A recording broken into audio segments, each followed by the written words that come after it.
وسلم قال الله تعالى وتبارك في القرآن المجيد والفرقان الحميد لقد من الله على المؤمنين إذ بعث فيهم رسولا صدق الله مولانا العظيم وصدق رسوله النبي الكريم الرؤوف الرحيم اللهم نور قلوبنا بالقرآن وزين أخلاقنا بالقرآن وأدخلنا الجنة بالقرآن ونجنا من النار بالقرآن. قال الله تعالى وتبارك في شان حبيبه مخبرا وعامرا إن الله وملائكته يصلون على النبي يا أيها الذين آمنوا صلوا عليه وسلموا تسليما اللهم صل على سيدنا ومولانا محمد صلاة وسلام عليك يا سيدي يا رسول الله وعلى آلك وأصحابك يا حبيب الله. تمام حمد و ثنا تعریف و توصیف اللہ جل مجدہ الکریم کی ذات بابرکات کے لیے جو خالق کائنات بھی ہے اور مالک شہنشاہ بھی. بابا جی اللہ بیٹھ جاؤ. جل وعلا کی حمد و ثنا کے بعد رسول رحمت شفیع معظم نبی محتشم حضور خطبی المرتبت صلی اللہ علیہ وآلہ وسلم کے حضور ناز میں اپنی عقیدتوں ارادتوں اور محبتوں کا خراج پیش کرنے کے بعد عالی مرتبت صدر مجلس حاضر حضرت صاحبزادہ صاحب سیدہ مجدوری ذی وقار علماء کرام مہمانان گرامی السلام علیکم ورحمۃ اللہ وبرکاتہ.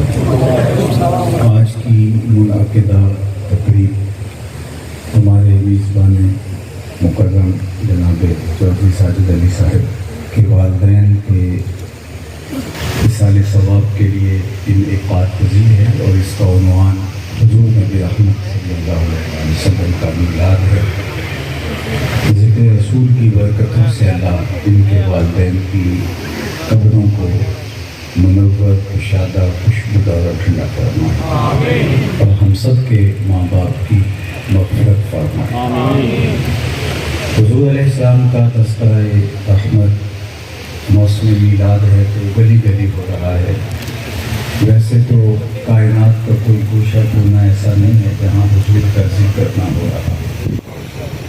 اہل محبت حضور علیہ السلام کے تذکار رحمت کی خوشبو سے مشام ہستی مشام جاں معطر کرتے آئے ہیں اور ان کو تسکین پہنچتی ہے جب کسی کے لبوں پر حضور کے نام کا چراغاں ہوتا ہے.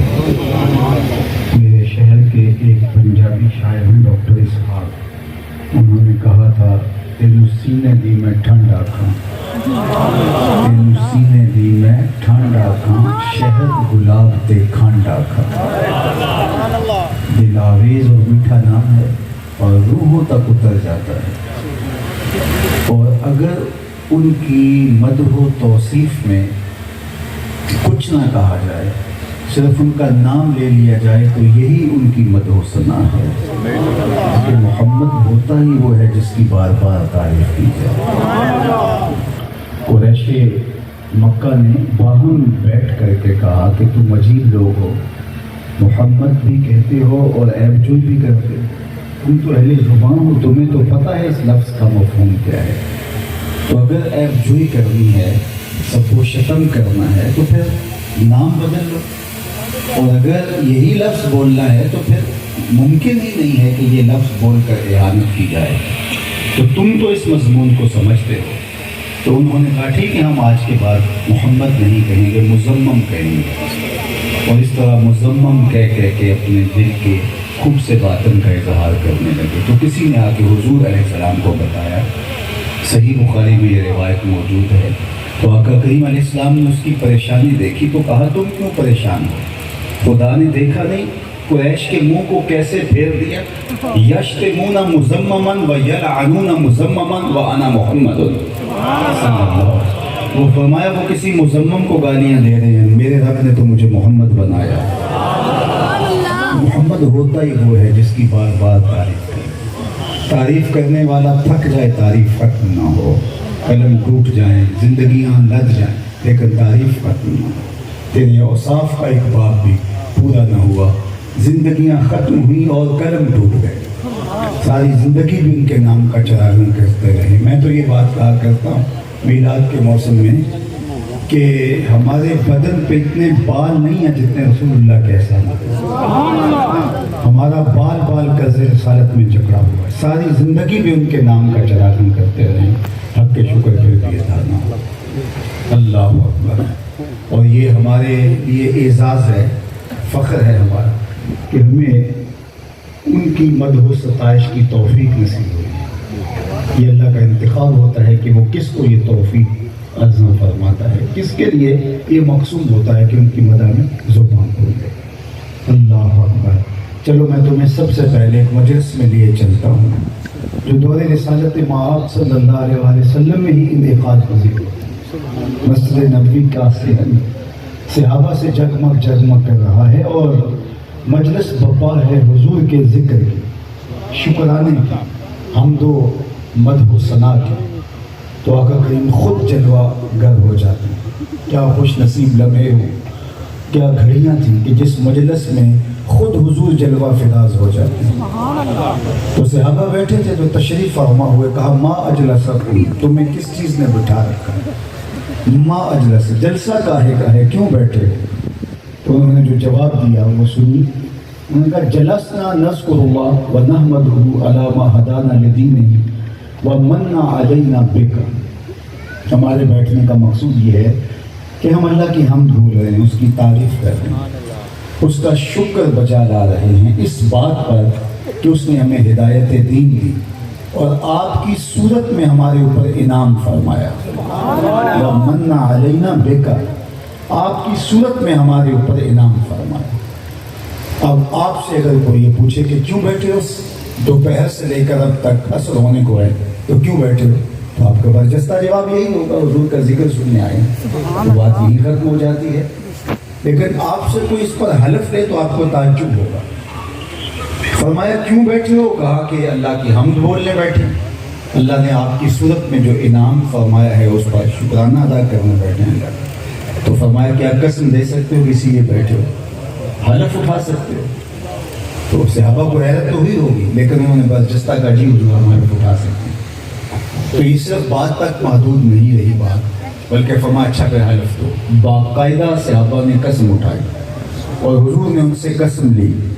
جب قسم لے چکے تو ان کے چہروں پہ پھیلا ہوا استعجاب دیکھا اور کہا کہ یہ جو ابھی میں نے قسم لی ہے یہ کسی تہمت کی بنیاد پر نہیں تھی، تمہارے قول کی صداقت پر مجھے کوئی شک نہیں گزرا تھا کہ میں نے قسم سے تصدیق چاہی ہو، بلکہ ماجرا کچھ اور تھا، اور وہ یہ کہ تم یہاں بیٹھے تھے، میں حجرے میں تھا، اتانی جبریل علیہ السلام، میرے پاس جبریل امین حاضر خدمت ہوئے، فاخبرنی ان اللہ یباہی بکم الملائکہ، انہوں نے مجھے کہا محبوب ذرا باہر تو نکل کے دیکھو، آپ کے صحابہ کے اس عمل پر اللہ فرشتوں میں ناز کر رہا ہے۔ وہ عمل کیا تھا جس پہ رب ہو کے فرشتوں میں فخر کر رہا ہے؟ صحابہ مل بیٹھ کے حضور کی آمد پر اللہ کا شکرانہ ادا کریں۔ اللہ کی رحمتوں سے کوئی بعید نہیں کہ آج کی مجلس بھی قبول کر لی جائے، اور اللہ فرشتوں سے کہے کہ دیکھو صدیاں بیت گئی، یہ آج بھی بیٹھ کر اس نعمت کا شکرانہ ادا کریں، اور ہو سکتا ہے یہ میری اور آپ کی بخشش کی ضمانت قرار پائے۔ باقی میں نے عرض کیا کہ ساری زندگی بھی پیشانی سجدے میں رکھ کے اس نعمت کا شکرانہ ادا کرتے رہیں، حق کے شکر ادا ہو ہی نہ پائے۔ اتنی بڑی نعمت جو حضور علیہ السلام کی صورت میں اللہ نے ہمیں انعام فرمایا۔ خدا شناسی تو بڑی دور کی بات ہے، ہم خود شناس بھی نہ ہوتے اگر حضور تشریف نہ لاتے، من سے آگہی نہ ہوتی، اپنی ذات سے ہمیں شناسائی نہ ہوتی اگر وہ جلوہ گر نہ ہوتے۔ مجھے آپ بتائیے، انسان اشرف المخلوقات ہونے کے باوجود وَلَقَدْ كَرَّمْنَا بَنِي آدَمَ کا تاج سر پہ سجا، پتھروں کو، درختوں کو، حشرات الارض کو، چوپایوں کو، مظاہر فطرت کو کہاں کہاں اپنی پیشانی کا تقدس پامال نہیں کرتا رہا۔ اس نے بہتے پانیوں کو خدا مانا، جلتی آگ کو معبود سمجھا، مٹی کے مادروں کو اور پتھر کے اسنام کو اپنا خدا سمجھا۔ یہ تو درختوں کو اپنا خدا مانتا رہا، پوری کائنات کا چرخ انسان کے گرد گھوم رہا ہے، اور لیکن یہ ان کو اپنا معبود مان رہا ہے۔ یہ تو میرے حضور نے آ کے بتایا کہ یہ تیرے معبود نہیں ہو سکتے، تیری تحدیث کے نوکر ہیں۔ سورج کو اس لیے پوچھتا ہے کہ یہ میرا معبود ہے، نہیں، یہ تو تیری راہوں میں روشنی اجالنے کے لیے بنایا گیا ہے۔ درختوں کو پوچھتا ہے، یہ تو تجھے آکسیجن فراہم کرنے کے لیے، تجھے چھاؤں دینے کے لیے، تجھے پھل دینے کے لیے، تیرے ایندھن کے کام آنے کے لیے بنائے گئے، تو ان کو معبود سمجھ بیٹھا۔ یہ جانوروں کو اپنا خدا مان رہا ہے، یہ تو تیری سواری کے لیے، تیری بات برداری کے لیے، ذوق نظارہ کی تسکین کے لیے پیدا کی ہے، اور تو ان کو معبود بنا رہا ہے۔ نہیں تو دیکھ، چاند کو خدا مانتا ہے، یہ دیکھ انگلی اٹھتی ہے اور ٹکڑے ہو کے قدموں میں آتا ہے۔ سورج کو مانتا ہے، یہ دیکھ اشارہ ہوتا ہے، وہ بھاگتا ہوا اثر کے وقت پہ آتا ہے۔ درختوں کو پوچھتا ہے، چل میں نہیں، تو ہی جا کے کہہ دے تمہیں اللہ کا رسول بولا رہا ہے۔ اب انسان کی آنکھیں کھلی کہ میں کس کے گرد گھوم رہا تھا، اور یہ کائنات کس کے گرد گھوم رہی ہے۔ اے تماشا گاہ عالم روئے تو کجا بہرے تماشا میں رہے، دنیا تو تیرا طواف کر رہی ہے، تو کس کے گرد گھوم رہا ہے۔ اب اس کی آنکھیں کھلی، اب اسے سمجھ آئی، تو راز کن فکان ہے، اپنی آنکھوں پر عیاں ہو جا، خودی کا رازداں ہو جا، خدا کا ترجمہ ہو جا، خودی میں ڈوب جا غافل، یہ سر زندگانی ہے، نکل کر حلقہ شام و سحر سے جاویداں ہو جا، مسافے زندگی میں سیرت فولاد پیدا کر، شبستان محبت میں حریر و پر نیا ہو جا، گزر جا بن کے سیلے تند روح کو ہو بیاباں سے، گلستان راہ میں آئے تو جوئے نغمہ ہاں ہو جا، تیرے علم و محبت کی نہیں ہے انتہا کوئی، نہیں ہے تجھ سے بڑھ کر ساز فطرت میں نوا کوئی۔ اسے تو خود شناسی ہی تب ملی جب حضور کا دروازہ نصیب ہوا، نہیں تو بھٹک رہا تھا اندھیروں میں۔